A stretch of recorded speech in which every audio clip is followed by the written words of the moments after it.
Good morning, this is Kevin Ashworth with Fighting Fear with Kevin Ashworth. As you can see, it's kind of casual Friday. I've got my hat on backwards.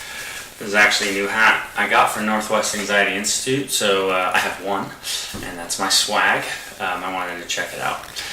Well, today I wanted to make a video for a couple of reasons. One, I've just had an influx of new subscribers, so thank you very much. I appreciate that. I was on the podcast yesterday, The Art of Manliness, talking about anxiety, and I've had emails from people that listen to the podcast, so I'm very flattered that people are willing to tell me about their anxiety experience and share with me. So if you're one of those individuals who subscribe to the YouTube channel or wrote to me, I appreciate that. Thank you.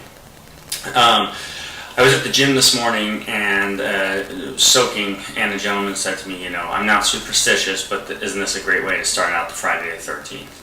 I hadn't realized it was Friday the 13th, which is a huge superstitious thing for people. So I thought a video today would be really cool, talking about superstition, anxious thoughts, and how those are very similar, and how our superstitious, anxious thoughts impact the way that we do things.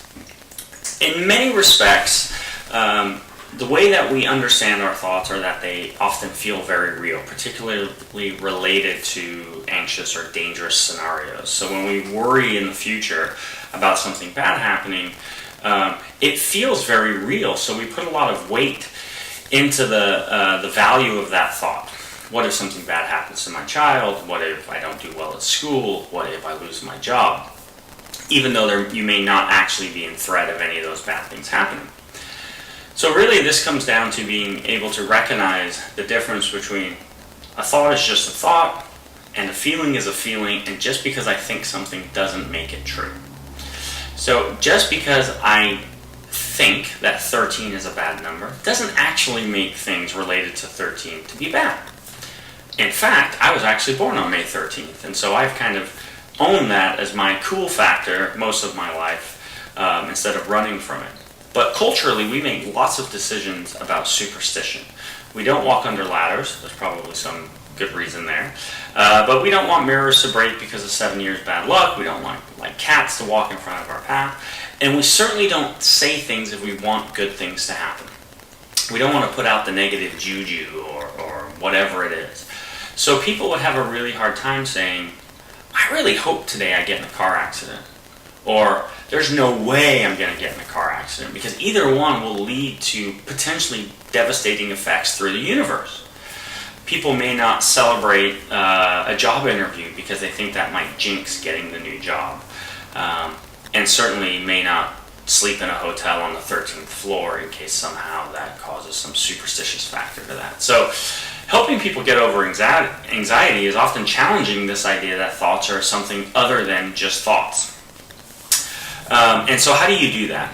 One is you have to take stock and recognize in what you feel is real, and what is just a thought.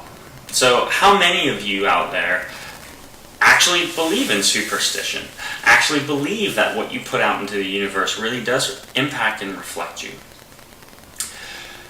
The problem with this is we don't often do this for positive or helpful things. An example that I often give that I probably learned somewhere else is millions of people play the lottery every single week. And so the Powerball is played on Wednesday and on Saturday night, I think.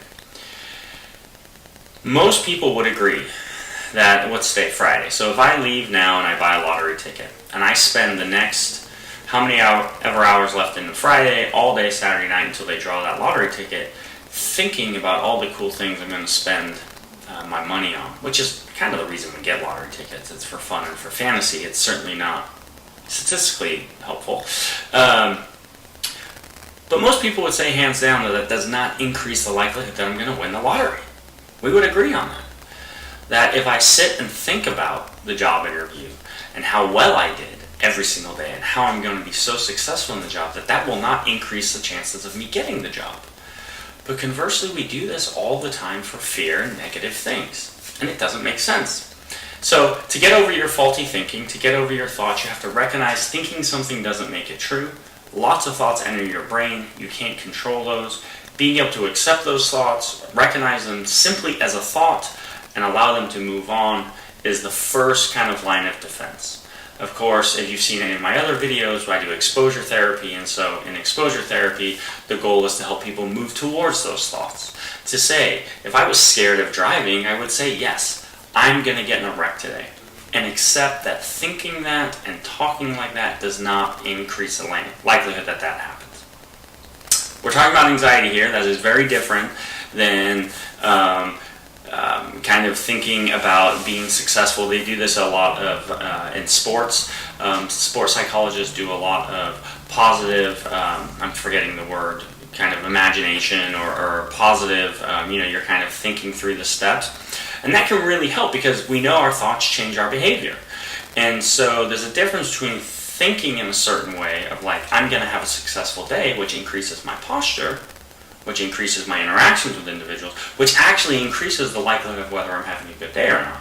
Or if I feel sad and down, and that changes my posture and changes how I interact or make eye contact, that does in fact impact your day. But we're not talking about things that directly impact your day. We're talking about superstitious thoughts that you believe could happen just because you thought it. That's a lot of using the word thought. Anyway, I hope that makes sense. Ask me any questions on the YouTube channel. Shoot me an email, kevin@nwanxiety.com. Please follow me if you haven't yet. You can check out our Facebook page, northwestanxiety.com, and our new, pretty cool website we just had redone at NW Anxiety. Thank you so much, and I will do another one soon. Take care. Happy Friday the 13th.